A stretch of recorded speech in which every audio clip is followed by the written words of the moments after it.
All right, family, it's your boy Josh back again with another video. And today we are talking about the Google Pixel 8 Pro.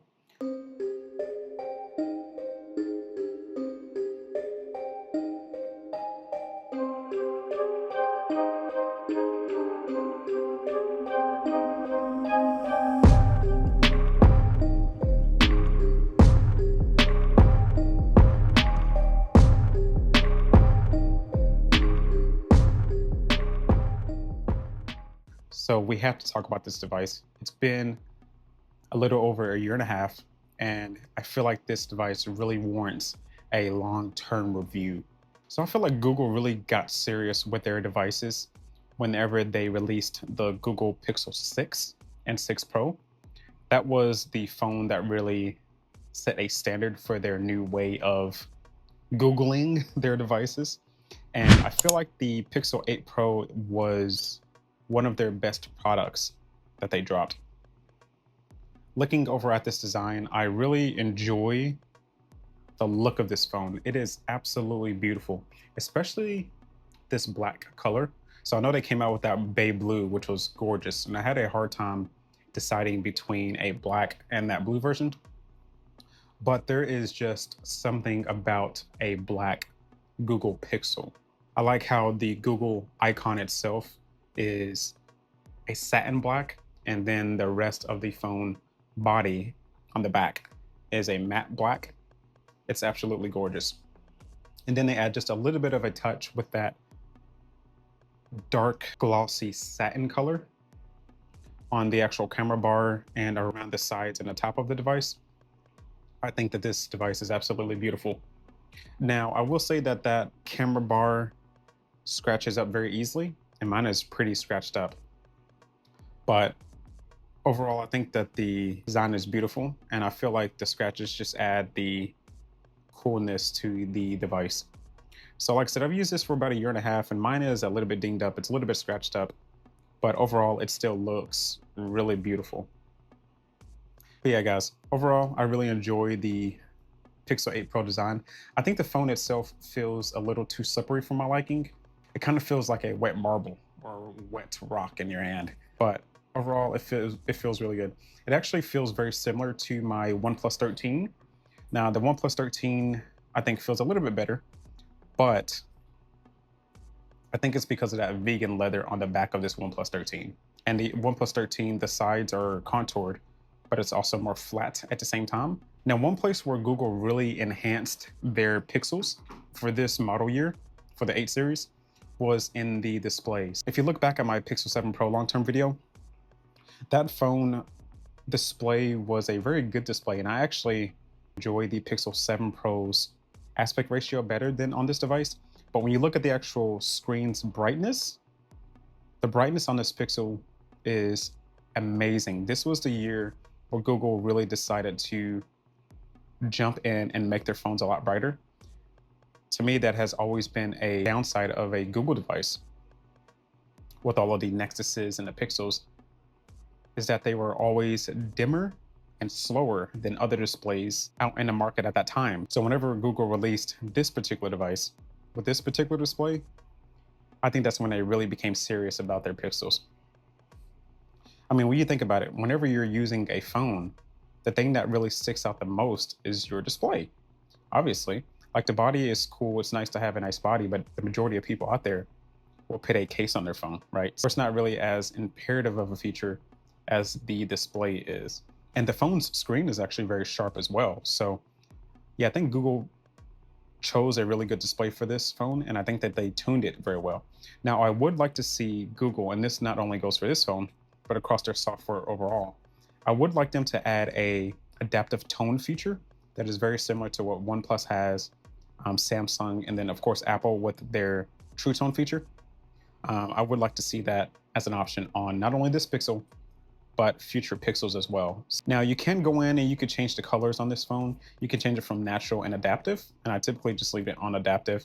I think the natural feature looks a little bit too faded in terms of the colors, but same thing there. I would like to have more customization with my display's colors. Give us a high saturation mode, and also give us the ability to change the tone of the display.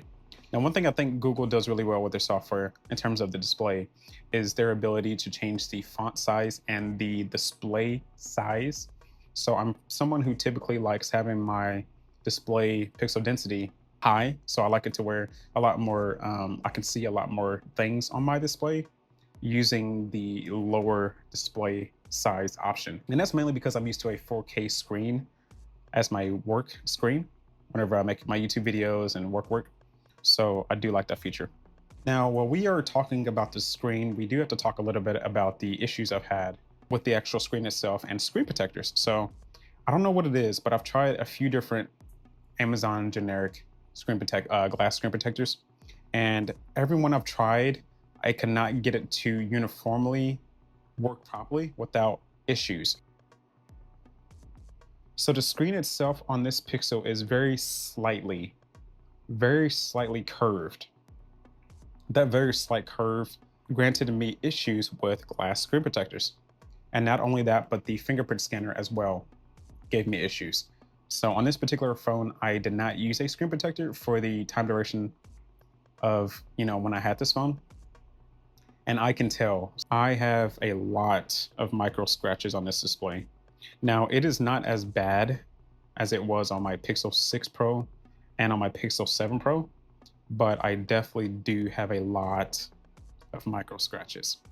Now, I will say on my Pixel 9 Pro, I was able to get a glass screen protector and it worked fine with the fingerprint scanner and with the edges, which I feel like the 9 Pro was a lot more flat. But anyways, that's one thing I did not like about this device, that's for sure. I feel like if I searched a little bit harder, I could have found one probably, but the ones I tried just did not work. So speaking of biometrics, the fingerprint scanner on this phone works pretty good. The accuracy, I would say, is definitely less than the ultrasonic fingerprint scanners. This particular phone uses an optical fingerprint scanner. So it is that technology that uses light to shine on your actual fingerprint in order for the phone to read it. Now, this to me is not something I enjoy. So if you're in bed at the middle of the night, right, and you just had something come through and you just wanted to check it really fast, if you scan that fingerprint scanner and you miss any section of the display, that fingerprint scanner is going to be so bright. It's kind of ridiculous. It's obnoxious.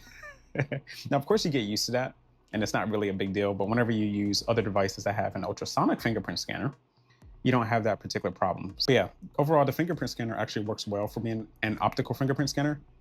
I just don't like the light shining for that particular reason, specifically like a movie theater or an extremely dim situation. If you miss any section of that scanner, it's going to be super bright and it's just going to show. Now, the face unlock this year was the first year where Google decided that their particular face unlock was good enough to unlock apps and to be used as an actual security tool on the device. So you can unlock your bank apps, you can unlock your password apps, etc., with your face. So I do like the ability that on this phone and on the Pixel 9 series, I can unlock my banking apps, my password tools, and all of that with not only my face, but my fingerprint scanner as well. So if there's a situation where there is low light and I can't use my face in that instance, I can just go ahead and scan the fingerprint. So I do like that a lot. Now, talking about performance, this phone, it's obviously, just the previous generation compared to the 9 series. And I think that the performance overall on this chip is not bad, but I do still have the stuttering issue I have encountered with Pixels the last couple of years. So overall, the phone actually feels very fast, right? But there are occasions where the phone would just twitch. So it's a jitter, but it's also a twitch. Now, Google is aware of this issue, and they made it a little bit better with Android 15, but it is still there. And I especially notice it if I use any other phone and then come back to the Pixel 8 Pro. Now that I'm used to using the OnePlus 13 with that insane performance, it really just shows so much on this phone that it's hard to overlook. Now, a lot of people don't see it. I've talked to people on Reddit, I've researched, and a lot of people do not see this particular stutter. Now, I don't know if they're used to it or their eye is just not as keen as mine with this particular issue. But my Pixel 8 Pro and even my standard Pixel 8 They both stutter like crazy. And it's not even typically whenever you open apps or open an app drawer or things like that. It's just within apps. If you scroll, it just stutters. It's really hard to explain. It's almost impossible to catch on video, but trust me, it's there, and there are a lot of people talking about it. We'll see if that changes with Android 16. Like I said, Google has mentioned that they are aware of this stuttering issue and that they are working on it, but it is still there. I still see it, and I still see it very vividly. Now, outside of the stuttering issue, the phone overall feels very fast. And actually, I can actually play a few games on this phone and not have any issues, which I'm very happy about. You just can't play any of the AAA games. And not only that, but a lot of games that you do play, you have to jump back the graphics to a lower setting, and you have to rock the phone with a lower frame rate than what you would get with other devices. I still can't wait until the Google Pixel 10 series comes out with that new TSMC chip. And I hope that they get closer to Snapdragon and to Apple's chips. But yeah, overall, the performance isn't bad.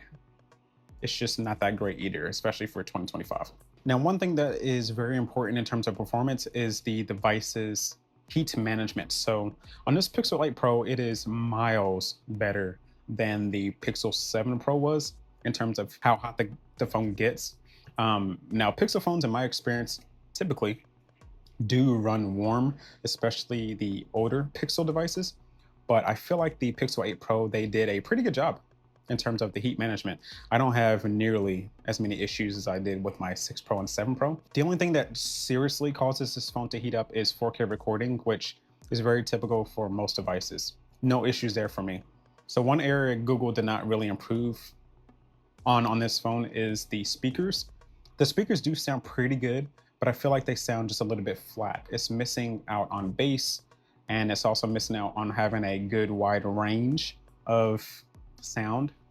So to me, it doesn't feel very full. Ironically, the Pixel 9 Pro has amazing speakers, and that phone is a lot smaller. One area where I feel like the 8 Pro still holds well as well is in connectivity. So the connectivity on this phone is pretty good compared to other devices I've used. I typically run a Verizon SIM card. Thank you, Google, for continuously allowing us to use SIM cards, unlike Apple. I can usually hold my connection pretty well, even in bad areas. So I think that this particular chip is really good in terms of connectivity. So there are occasions to where I know connectivity kind of stinks in a particular area with older Android phones. And I feel like this one actually holds better than those. So I think that this year, this 8 series was when Google really paid attention to their connectivity. So the battery on this phone is pretty good, but I feel like it could be better for a plus sized device. So I'll typically charge this phone up overnight and take it off the charger at 7 a.m. And by 8, 9 o'clock, the phone is dead. So to me, I would consider that all day battery. Now that's doing everything. So that's using the camera, that's using social media apps, that's, me editing thumbnails or using it for Teams for work and Outlook and pulling down all of my notifications. That's everything. Like, that's pretty much everything except gaming. I don't do much gaming on this phone, but I feel like that is acceptable for a device that's, almost 2 years old. So I think the battery for most people will be good enough for a single day of use. Now, if you cause your phone to heat up, which, like I said, this one is a lot better at preventing. But like if you use the camera a lot or if you game a lot and you do cause this phone to heat up, the battery will start dropping a lot faster. And same thing with bad connectivity. So if you are using 5G and your connectivity is not very good, this phone's battery will drop a lot faster. So I feel like on all of the Pixel devices, the cellular connectivity uses more battery than it does on most phones, especially 5G. So just keep that in mind. But yeah, overall, the battery life is good enough for a day. I don't think the majority of people will be able to jump into that second day. Last but not least, cameras. The cameras on this Pixel phone still hold up. I can honestly say that about multiple years of Pixels, just because this is obviously one area where Google really focuses on.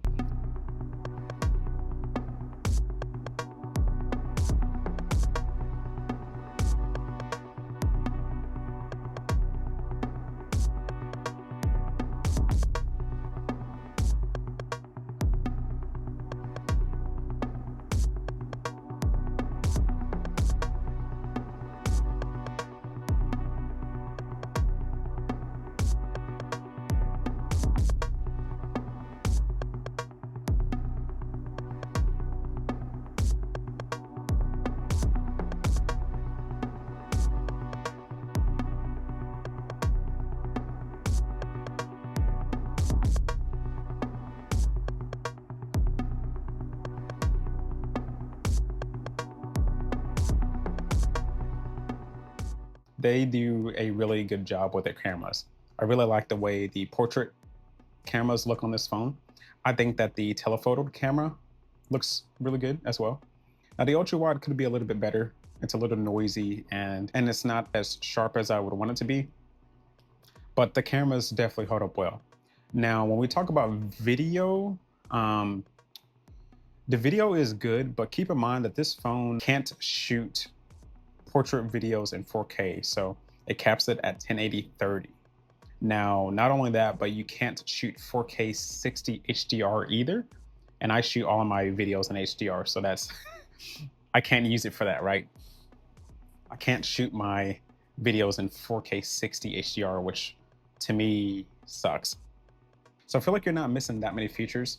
The Google Pixel 9 Pro, I believe, also can't shoot in 4K 60 HDR or shoot 4K 30 in portrait video either. So, take it for what it's worth. I feel like every flagship phone should have those features in 2025, but like I said, the Pixel 9 Pro doesn't have it either. Now, one thing about this phone is that the phone isn't really that old, right? So you're gonna have years of software support on this device.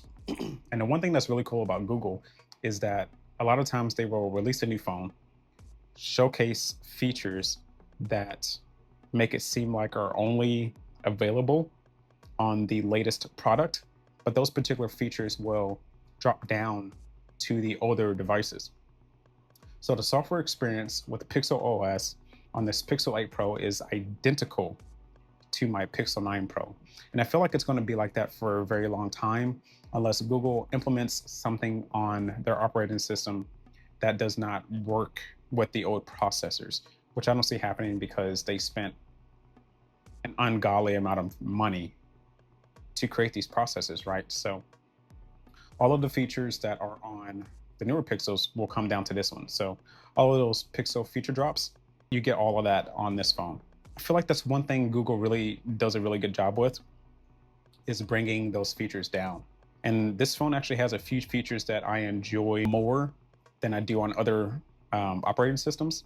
So for example, like Google, they have the flip to shush feature to where if your phone's ringing, you can flip it upside down on the table and it automatically stops it from ringing. You have all of the enhanced call screening features. You have the ability to use Gemini and Gemini Live and all of those enhancements that Google has damn near excelled at, So you have a lot of features on this phone that you can use, that you can also use on the newer Pixel phones. So you're not really missing out on that much by buying this phone compared to a brand new Pixel device. Now, at the time of making this video, you can hop on Amazon and buy this Pixel 8 Pro, a phone that was like $1,000 when it released a year and a half ago, for under $350.